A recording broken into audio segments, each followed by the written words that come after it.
안녕하세요. 오늘은 이제 외식 산업의 발전 과정에 대해서 얘기를 하려고 합니다. 음, 우리가 이제 뭐 집에서 먹는 게 아닌 이상은 다 외식을 하고 있죠. 그래서 외식이 어떻게 산업에서 발전이 됐고, 지금 어떻게 발전이 되고 있고, 어떠한 과정을 외식 산업에서 지금 거쳐가는지에 대해서 얘기를 하려고 합니다. 그래서 오늘 소개하는 목차는 총 네 가지고요. 외식 산업의 역사랑 발전 과정, 그 다음에 국내 외식 산업의 성장 및 발전, 그 다음에 미국 외식 산업의 성장 및 발전, 그 다음에 일본 외식 산업의 성장 및 발전입니다. 이렇게 네 가지를 진행하도록 하겠습니다.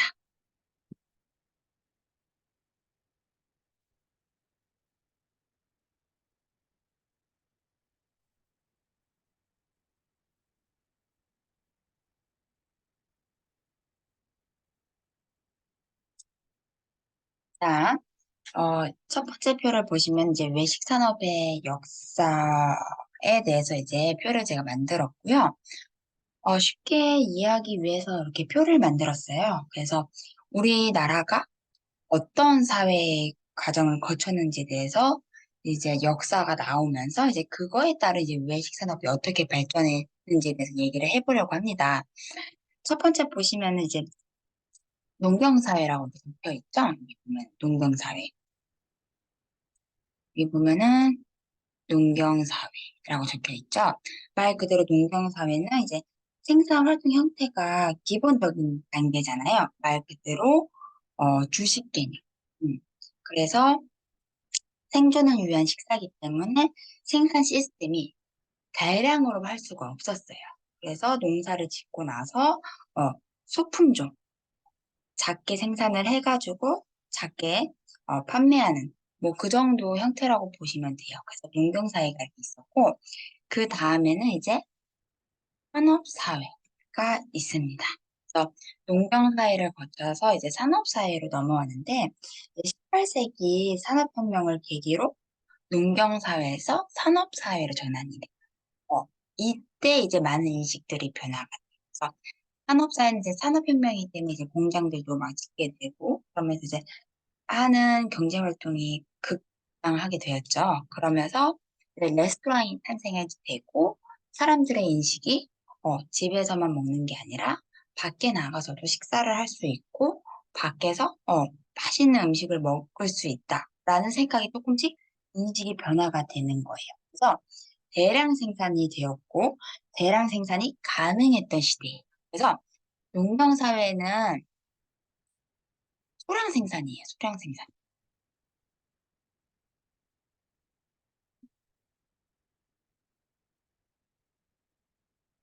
잘 안 되네요. 안 써서.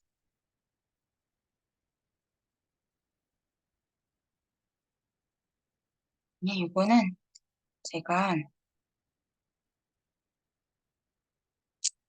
요 소량 농경사회는 이제 소량 생산이었고 산업사회는 대량 생산이었어요. 그래서 이렇게 생산 자체 구조가 많이 바뀌었고 그러면서 이제 산업사회에서 뭘로 넘어왔냐? 정보사회. 어, 정보사회가 컴퓨터 발달이죠. 그래서 컴퓨터 발달로 전산화가 되면서 이제 정보화 시대가 됐죠. 이때 많은 컴퓨터 보급이 많이 되면서 사람들이 이제 컴퓨터로 인해서 음식 사진도 더 많이 볼 수 있었고, 그리고 음식이 그냥 단순한 음식이 아니라 영양적인 것도 인터넷으로 서치를 하면서 이런 음식이 좋구나. 라면서 음식들의 영양적인 선호도도 생기고, 그리고 다양한 업태가 탄생이 돼요. 그러니까 예전에는 음식이 레스토랑 하면은 레스토랑에 뭐 파스타, 피자 뭐 이렇게 다 팔고 막 했었는데 이제 다양한 업태가 점점 세분화가 되면서 전문화 시대가 되는 거예요. 그러니까 옛날에는 뭐 빵만 팔았던 데가 지금은 뭐 마카롱 전문점, 뭐 쿠키 전문점, 케이크 전문점, 뭐 아니면 한식도 생선 전문점. 그래서 업태가 점점 다양화되고 전문화 시대로 발전이 됐다. 라고 보시면 되고, 이때는 어떻게 변하냐면은 다양한 품종을 소량 생산하게 됩니다. 그러니까 요 농경사에서는 소량 생산이 됐었고, 요 산업사에서는 대량 생산이 됐었어요. 근데 이 정보사회에서는 소량 생산을 하는데 다양한 품종을 하는 거죠. 그러니까 소량 생산은 농경사회랑 정보사회가 같은데 요거는 이제 소품종, 품종을 좀 많게 만들 수가 없었지만은 여기 이제 다양한 품종, 소량 생산할 수 있었고 그 다음에 정보사회에 넘어가서 지금은 창조사회, 창조사회죠. 그래서 웰빙을 추구하게 되고 예술성과 그리고 감성적인 부분에 중요시하면서 각 나라의 음식을 즐기고 글로벌화가 된 음식 문화가 되었죠. 그래서 지금은 정보사회이고 이제는 4차 산업혁명 시대라고 해서 뭐 푸드테크 혁명이라고도 하죠. 그래서 그렇게 지금 외식 산업이 이렇게 발전하고 있습니다.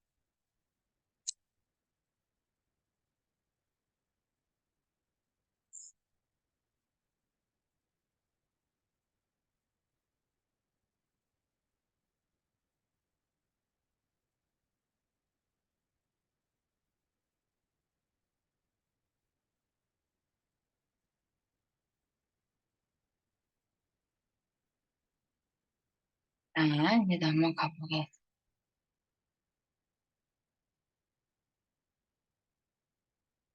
제가 이거 처음 써가지고 좀 어렵네요. 이제 고대 외식 산업 그리고 근대 외식 산업에 대해서 하려고 하는데요. 어, 제가 아까 말한 것처럼 농경사회, 산업사회, 정보화사회, 이제 창조사회 이렇게 어, 넘어가면서 우리가 외식 발달이 됐다. 그렇게 지금 얘기를 하고 있고요.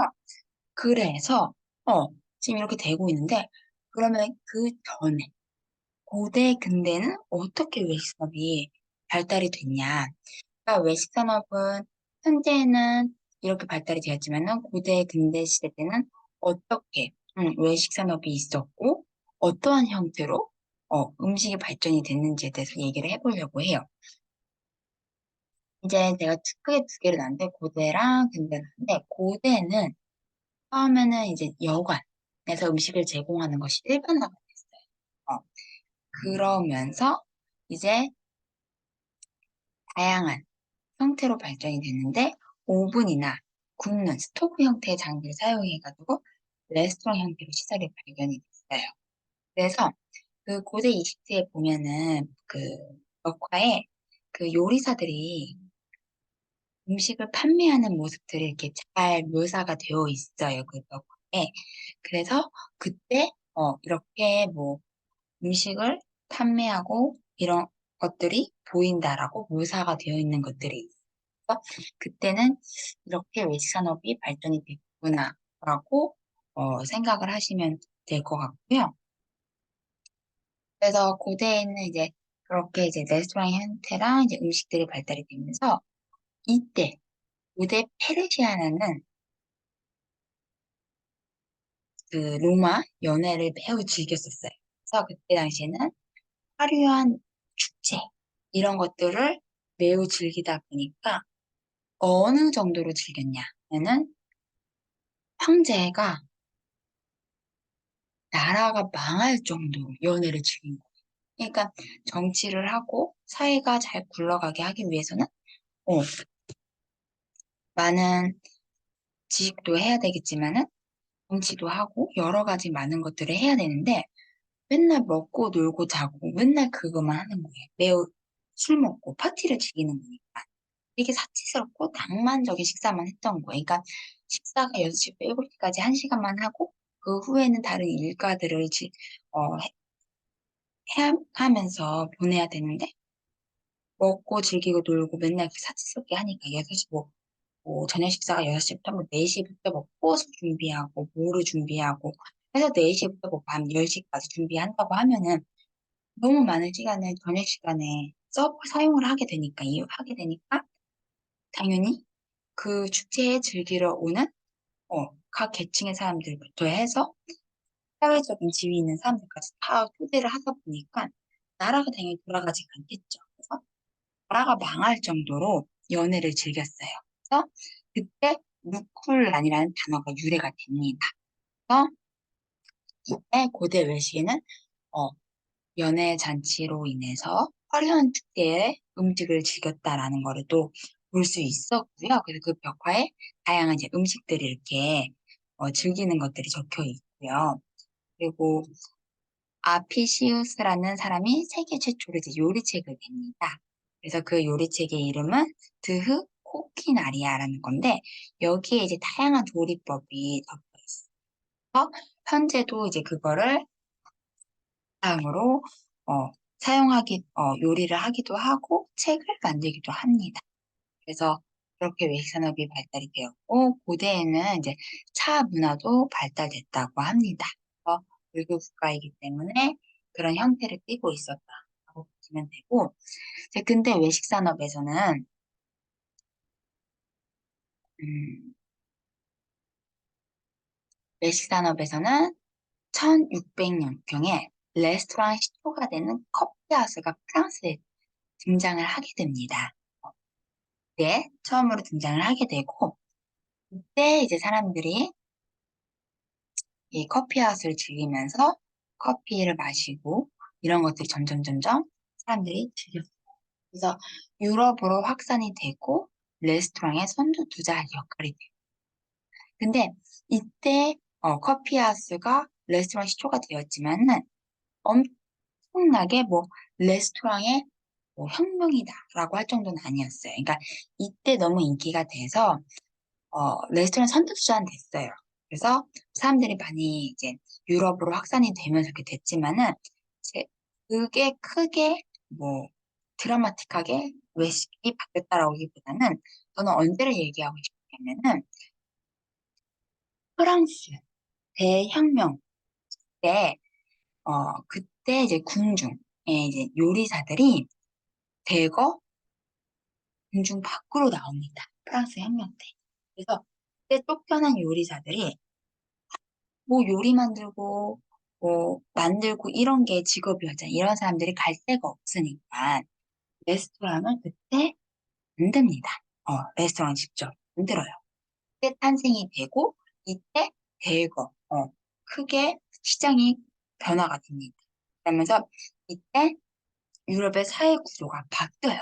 왜 바뀌냐면은 음식이 예전에는 귀족계층과 이제 되게 좀 사회적인 지위가 있는 사람들이 음식을 먹으면서 문화를 즐겼었는데, 이 프랑스 대혁명으로 인해서 요리사들이 다 밖으로 나오면서 어, 일반 서민들이 있는 그 길거리에 다 식당들을 차리면서 요리사들이 얼마나 맛있게 요리를 했겠어요. 그 궁중에서. 그러니까 그런 요리들을 직접 만들어서 판매를 하니까 결국 중상계급층들이 그 외식 산업에 들어와서 소비를 하고, 만족이 높아지니까 점점점 이 외식 산업이 변화가 됩니다. 그래서 다양하게 외식 산업이 조금 다양한 형태를 띄었고, 거기서도 이제 영국에서는 다양한 계층 사람들이 식사를 하고 본격적으로 외식 산업이 등장하게 돼요. 그래서 이때는 예전에는 뭐 사회적인 지위나 귀족계층이 먹었다면 이제 중산층이 들어와서 외식 산업을 많이 바꿨다고 보시면 돼요. 그래서 고대랑 근대에는 이런 형태로 외식 산업이 발전됐다고 보시면 됩니다. 그 다음 거 제가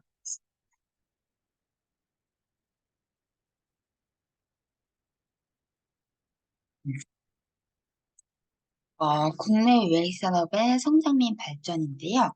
그래서 아까 제가 얘기한 것처럼 고대, 근대에 이렇게 외식산업이 이런 형태로 띄었고, 그 다음에는 우리나라가 외식산업의 이런 발전, 농경사회, 산업사회, 정보사회, 창조사회 하면서 이런 사회를 거쳐졌어요.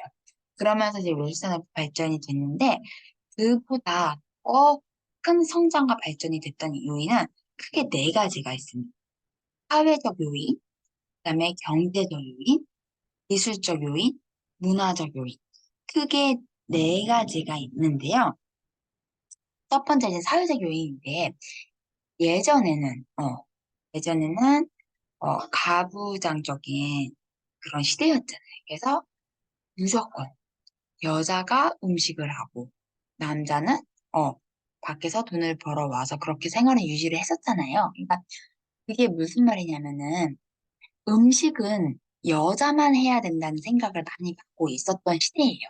그리고 왜 여자는 경제 활동을 할 수가 없는 그런 구조였고 또 여자밖에 음식을 안 했기 때문에 여자들이 나가서 뭐 요리 식당을 차려서 음식을 한다.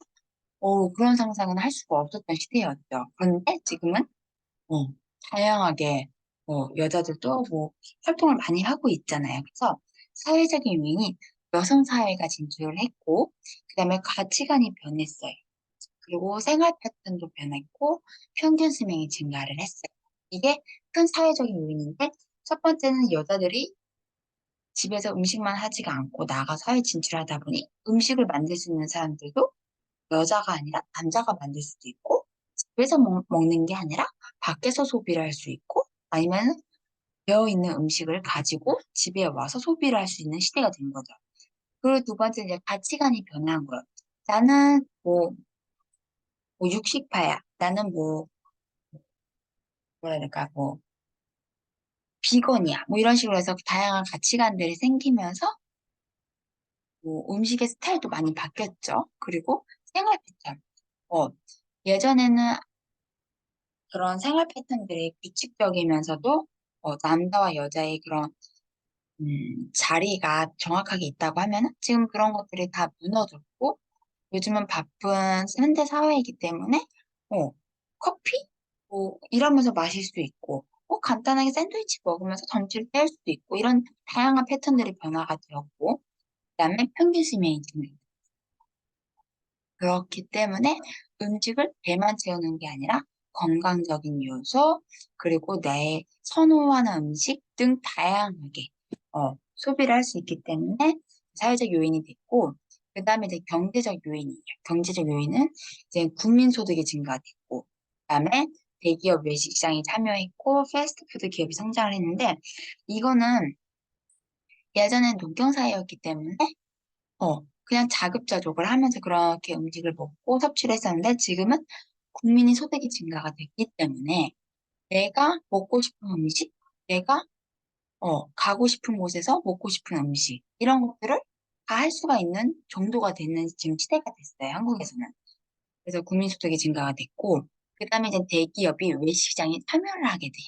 그러니까 너무 그 외식장이 되게 작은 자본으로 할 수 있는 시대였지만 지금은 어, 대기업이 자본과 다양한 인프라를 가지고 구조들을 가지고 외식시장에 참여를 하게 되면서 음식의 문화도 바뀌고 그다음에 시장이 점점 커지면서 소비자들이 선택할 수 있는 것들이 많아졌던 거죠. 그리고 패스트푸드 기업이 성장이 됐어요. 그러니까 즉 이게 무슨 말이냐면은 못 먹었던 시대에는 그냥 햄버거 하나 이렇게 먹고 배를 채우는데 지금은 햄버거도 내가 선택을 할 수가 있고 패스트푸드의 성장이 즉 전 세계적으로 성장했어. 이게 무슨 말이냐면은 맥도날드. 맥도날드가 햄버거만 현실적으로는 이제 햄버거만 파는 기업이지만 글로벌 시대잖아요. 전 세계에 있는 음식점이 패스트푸드 중에 맥도날드잖아요. 그렇죠? 다른 것들도 있겠지만은. 그래서 그렇게 경제적인 요인들이 발달이 됐고, 그 다음에 기술적 요인이 발달이 되었어요.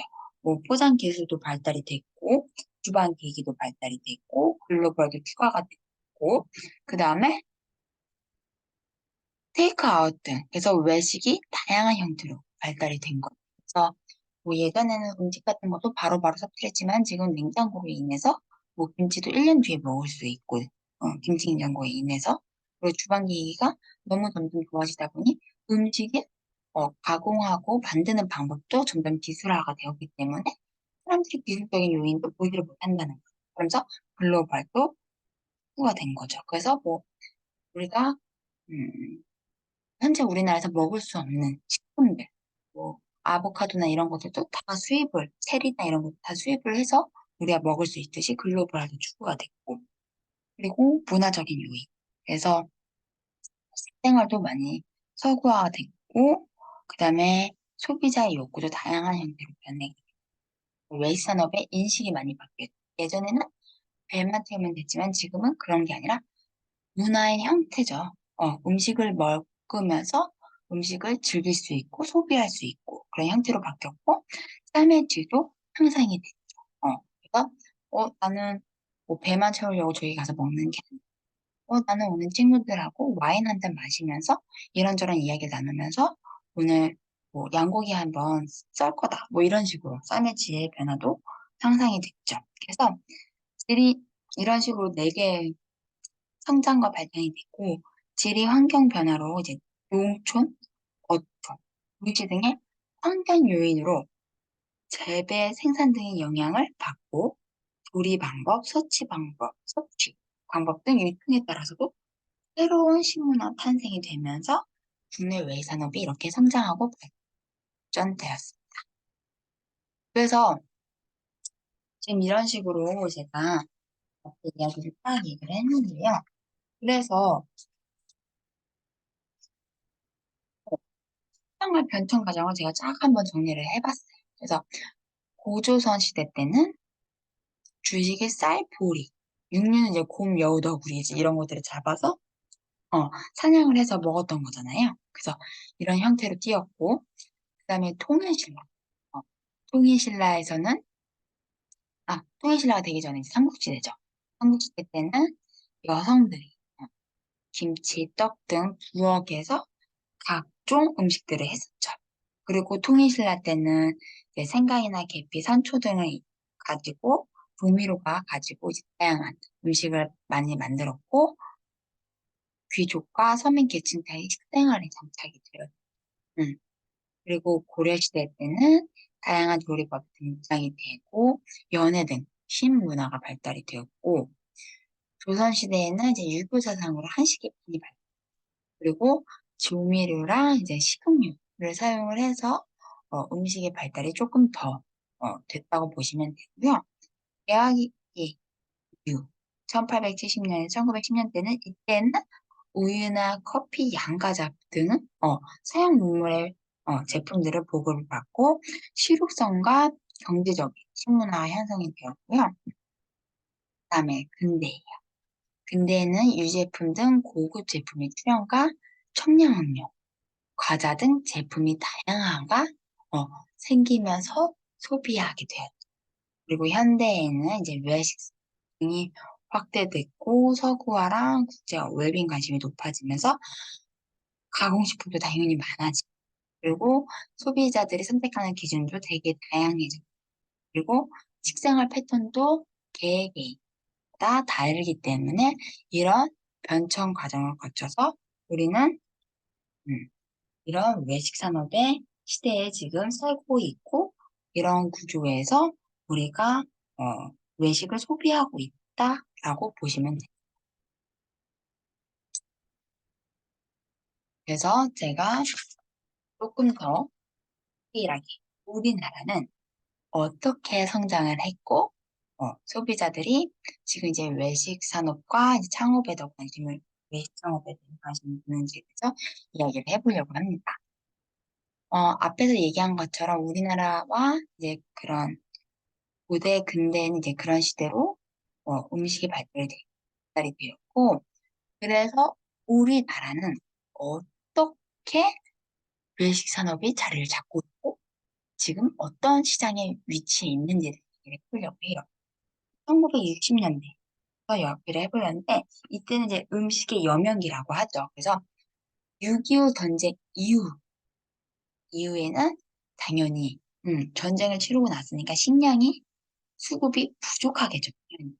그래서 미국인 원조품인 밀가루나, 어, 이런 것들을 가지고 와서 많이 음식을 해 먹었어요. 그래서 대표적인 것들이 뭐, 수제비, 집에서 엄마가 할머니들이 이렇게 수제비 해주시잖아요. 그게 그냥 해준 게 아니에요. 그때 당시에는 밀가루가 쌀보다 더 쌌기 때문에 그걸로 만들 수 있었던, 그러니까 수제비들이 물하고, 어, 밀가루만 넣으면은 수제비가 되기 때문에, 쉽게 만들 수 있었던 그런 수제비를 많이 소비를 했고, 그 다음으로 우리나라 외식 산업에는 짜장면. 짜장면은 밀가루잖아요. 그래서 우리나라는 외식 산업에서는 중식, 중식당 중에서 짜장면의 선호도가 제일 높았어요.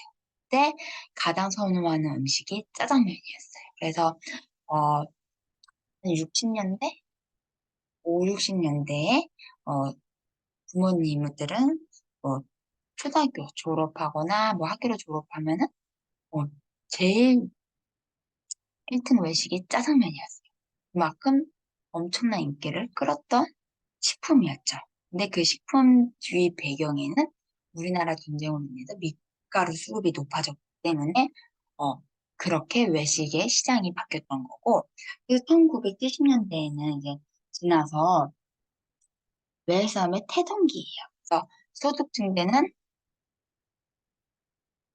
동물성 식품 소비량 증가로 식생활 구조의 변화가 일어났고, 기호식품 발전의 비중이 증대하게 수업 패턴도 조금 고급화가 되면서 다양하게 된 거죠.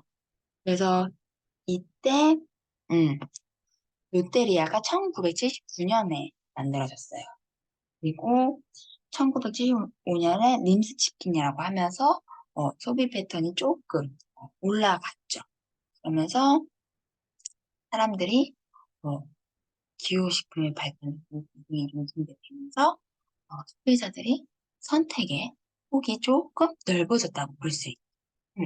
그러면서 1980년대에는 제2차 오일 쇼크라, 그리고 국내에 조금 외식산업이 위축이 됐어요. 왜냐면 경제적으로 너무 조금 힘든 시기였기 때문에. 그러면서 이때 위축은 됐지만은 또 빠른 성장을 하게 됐어요. 우리나라가 약 10% 내외 정도의 성장률을 하면서 1984년에 버거킹이 생기고 1985년에 베스킨라빈스가 생기고 1987년에 롤브보스 그리고 1989년에 도미노 피자 1990년대에는 이제 미스터 피자 등 이렇게 해서 점점 다양한 음식의 어, 형태와 그런 외식 시장들이 본격적으로 등장합니다. 글로벌 외식 기업들이. 그러면서 1980년대에는 이제 외식 산업들이 많이 급격하게 성장을 하게 됩니다. 불안했지만은 또한 성장도 같이 했던 시대이기 때문에 이게 가능했다고 볼 수 있겠죠. 1990년에 2000년대에는 성장과 이제 고도 성장기를 같이 접하게 됩니다. 그래도 어, 해외 브랜드 데니건스나 아웃백 등 이렇게 다양한 외식 산업과 글로벌 미국이나 외국 기업들의 외식 브랜드 시장들이 안으로 침투하게 됩니다. 그래서 침투하고 2010년대에는 이제 그런 외식 산업 중에서도 안 된 사업들은 나가게 되고 또 자리가 잡은 사업들은 계속 성장을 하게 돼요. 그러면서 2010년대에는 배달 서비스. 우리나라는 배달 민족이잖아요. 그래서 배달 서비스, 편의점, 그리고 HMR 시장의 가속화가 되고 소비 패턴이 다양해지면서 내수 침체랑 소비 심리, 위축, 그리고 고영양 음식보다는 건강하고 특색 있는, 이게 제가 잘못 썼는데, 특색 있는 레스토랑으로 방향이 전환돼요. 그래서 2010년대는 성수기고 2014년부터는 이제 먹방 신드롬이라는 게 등장을 하게 돼요. 즉 뭐냐, TV나 스마트폰, 뭐 인터넷, SNS를 통해서 먹방을 또 찍게 됩니다. 그러면서 타인과 함께 공유하는 새로운 형태의 식문화가 형성이 되면서 먹방 신드롬도 나고 있고 뭐, 지금은 또 음식의 형태가 또 다양해졌죠. 뭐, 오마카세나. 그러니까 음식을 먹는 게 아니라 맛과 그런 문화를 즐기면서, 음식의 그런, 뭐랄까, 하나의 문화라고 봐야겠죠? 그렇게, 음, 형태로, 식문화가 형성이 된 거죠. 그래서 외식 산업은 이렇게 변화했습니다.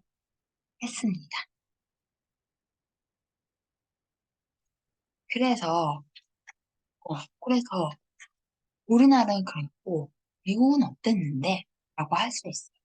근데 미국 같은 경우는, 요식업이 외식 산업으로.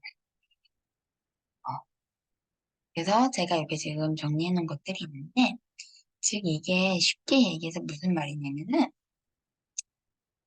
우리나라 좀 다른 게 미국 같은 경우는, 우리나라는 음식을 여자가 주로 했다고 하면은 미국 같은 경우는 이제 성 문화가 좀 많이 발달이 있고, 좀 더 이렇게 남녀 구분의 관계없이 조금 더 그런 위치, 자리들을 했기 때문에 이때 당시에는 어, 조금 더 우리나라보다 미국이 외식 산업에 좀 더 많이 시장이 커졌고 빨리 뛰어들었어요.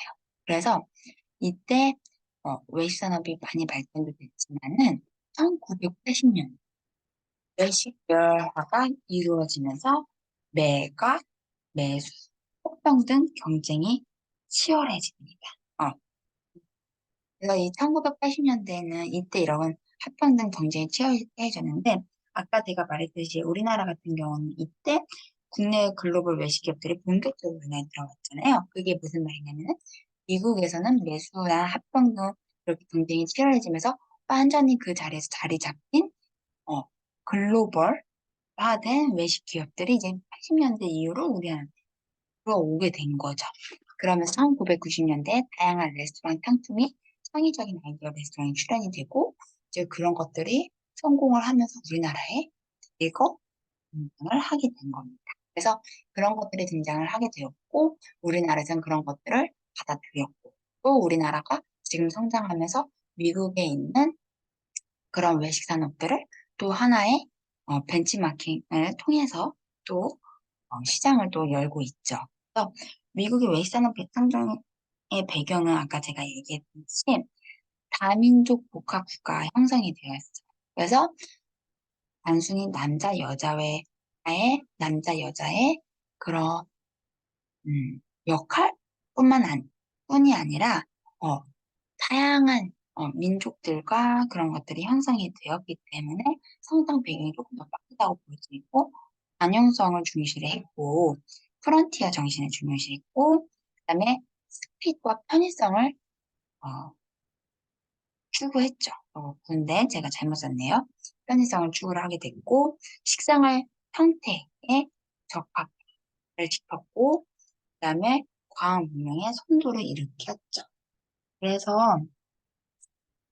어, 맥도날드와 같은 유명 기업이 외식 산업의 세계화가 됐다고 볼 수 있죠.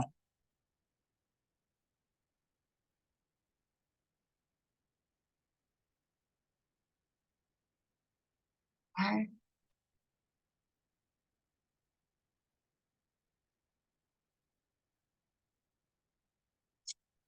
그래서 제가 이렇게 정리를 했습니다. 1920년대는 센트럴 키치를 도입하였고 원가 절감이 효과및 표준화된 대량 생산 체제를 실시한 건데 이 센트럴 키친이 말 그대로 뭐냐면 메인 주방에서 어, 뭐, 메인 주방에서 닭을 손질하고 이 손질한 닭을 어, 세컨드 주방에다가 줘서 거기서 이제 양념을 해가지고 음식을 주는 것처럼 이런 다양한 시스템을 도입을 해서 원가도 절감이 되고 표준화가 된 거죠, 정확하게. 그래서 대량 생산 체계가 실시가 되면서 맥도날드나 이런 큰 대기업들이 이런 시스템을 가졌다고 볼 수 있어요. 그래서 1930, 40년대는 교통수단도 분당이 되죠. 즉, 외식 업체가 좀 더 빠르게 변했다고 볼 수 있어요. 항공기로 인해서 어, 기내식도 탄생이 되고 여러 가지 사회 진출로 인해서 외산업이 발전했고 1950년대에는 2차 세계 대전 이후 경제 부흥기도 얻었죠. 그러면서 외식산업과 호텔, 프랜차이즈 시스템 급속도로 발전합니다. 이때 급속도로 발전을 하게 돼요. 이때 피자헛, KFC, 버거킹 등 패스트푸드가 도입이 됐고 1960에서 70년대는 매수 매각 합병 등을 통해서 다양한 형태의 경쟁이 치열했지만은 이제 뭐 매수나 합병을 통해서 좀 더 튼튼한 기업들이 탄생이 되어서 마케팅 기업이 도입이 됐고 차별화 등 다양한 경영 운영 방법이 도입됐고 코카콜라 같은 경우도 다양한 마케팅 기법이 도입이 되면서 다양한 경영 운영 방식을 접목했고 전 세계적으로 유명한 코카콜라가 되었죠. 그런 식으로 보시면 되고 1980에서 90년대에는 미국 경제 침체기 그리고 1990년대는 버블 경기랑 붕괴, 고급 레스토랑 쇠퇴 및 캐주얼 레스토랑 성장이 들었고 2000년부터 2010년대에는 이제 웰빙으로 바뀝니다.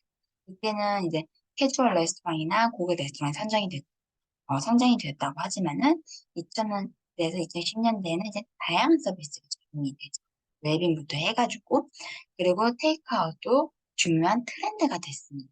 시대가 빠르고 현대 사회에서는 빨리빨리 움직여야 되고 미국에서는 또 다른 그런 다양한 민족들이 있기 때문에 테이크아웃으로 인해서 또 집에서 즐길 수 있는 그러면서 중요한 트렌드가 됐고 기술 도입으로 기술 서비스 제공하는 레스토랑이 더욱 높여되었습니다. 그래서 이때 1960하고 70년대에는 드라이브스가 점포가 탄생이 됐어요.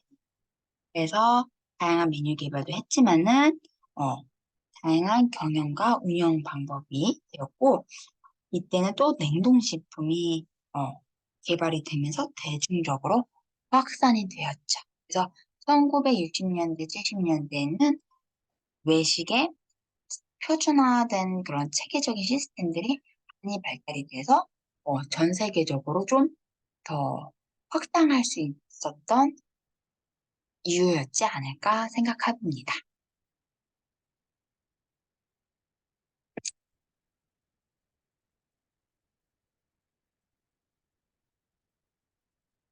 음,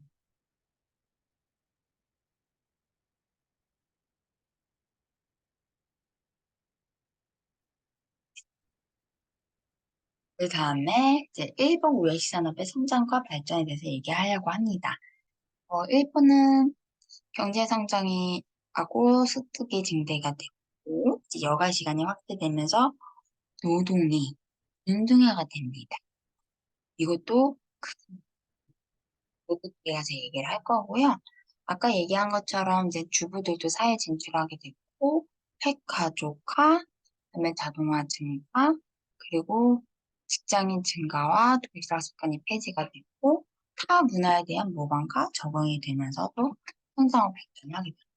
그래서 이렇게 보면 이제 분류를 해놨는데 50년대, 60년대, 70년대, 80년대, 90년대, 2000년대 이렇게 나왔는데 50년대에는 일본 경제가 크게 발달을 합니다. 식생활 수준도 향상이 돼요. 근데 이때는 우동이나 장어 요리 등 그냥 일반적인 외식.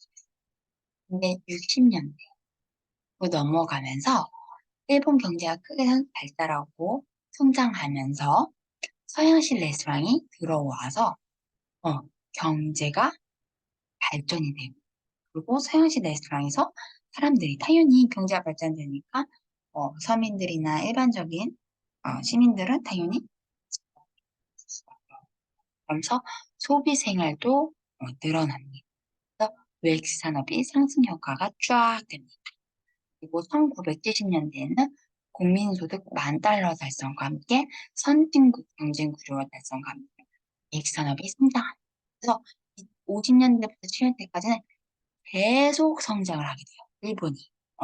너무 성장이 빨라지니까 서민들이, 일반 시민들이 월급도 많이 타고 하니까 가족들과 외식도 많이 또 외식 문화가 점점 발달이 되다 보니까 시장이 점점 커지면서 서양에 있는 그런 레스토랑이나 글로벌화된 외국 브랜드들이 일본으로 들어와서 그 시장을 많이 성장을 시킵니다. 그리고 1980년대는 경기 침체 시작과 함께 대기업 시스템이 도입. 이때 어떤 현상이 일어나면은 경제가 조금 어렵다 보니까 조금 어려운 사람들은 도산을 하게 되고 그리고 조금 자리가 있던 사람들은 이거를 시스템화를 시켜서 조금 더 나은 방법으로 도입해서 조금 더 이익 주분과 매출을 상승시키기 위해서 다양한 시스템 도입을 시킵니다. 그래서 소비자 욕구 다양화로 세분화하고 마케팅 전략도 강화할 때 그리고 1990년대 이때 크게 터집니다. 버블 경제가 붕괴되고 나서 고급 레스토랑, 고급 식당들이 한이 문을 닫았어요. 그래서 저가형 패밀리 레스토랑 체인이 등장합니다. 이때는 조금 가격이 저렴한 게 아니라 아주 저렴한 그런 패밀리 레스토랑이 성장하게 되고 이때 편의점이 급격하게 성장합니다. 왜냐? 갑자기 버블 경제로 인해서 경기가 침체가 돼버리니까 사람들이 돈이 없어진 거예요. 그전에는 돈을 펑펑 쓰고 맛있는 거 먹고 사고 싶은 거 사고 했는데 돈이 없으면 제일 먼저 줄여야 되는 게 먹는 거잖아요. 외식. 그래서 고가형 레스토랑이 아니라 저가형이나 아니면은 그래서 매번 사 먹지 못하니까 점심에는 편의점 도시락을 먹는다는 뜻이. 그래서 1990년대는 이 편의점이 성장. 그리고 2000년대에는 침체 성수기, 경제 불안과 함께 외시장이 포화 상태가 되고 도시락 해결, 소득 감소, 고용 불안이 돼. 그래서 큰 침체가 돼. 그리고 2010년대에는 1인 가구가 등장하고 뭐 플랫폼 활용 등 가정 배달 서비스가 증가하고 편의점은 계속 성장을 하면서 편의점에서 다양한 메뉴 개발들과 메뉴 제품들이 나오면서 어, 많이 소비를 하게 되고 테이크아웃 형태의 도시락과 원두 커피 성장을 하면서 이제 이런 형태를 띠고 있다. 그래서 오늘 수업은 여기까지입니다. 그래서 뭐 우리나라랑 그다음에 미국, 일본에 대해서 아주 간단하게 뭐 이렇게 조금 더 쉽다고 하면 쉽고 아니면 조금 더 이해하기 어, 좋으시라고 이렇게 연도별로 연도별로 이렇게 오늘 수업을 짧게 했습니다. 그래서 이렇게 외식 산업이 발달이 되었고 그래서 그런 형태를 띄었다고 보시면 되고요. 그래서 그 다음에는 이제 우리나라가 왜 외식 창업에 계속 성장을 하고 있고 외식 창업으로 인해서 프랜차이즈도 하고 왜 외식 창업으로 경영까지 지금 이런 시대가 됐는지에 대해서 이야기를 해보도록 하겠습니다. 그래서 그 다음 시간부터는 그런 얘기를 할 거고요. 그리고 이제 보시면은 그 창업자분들 그리고 이제 1인 창업하시는 분들의 어떻게 를 해야 되고 인적 자원 관리 같은 거나 그리고 고용 채용에 대해서 이런 것들도 다 다룰 예정이에요. 그래서 다음 시간에는 좀 더 아주 외식 창업에 대해서 상세히 얘기해 보도록 하겠습니다. 감사합니다.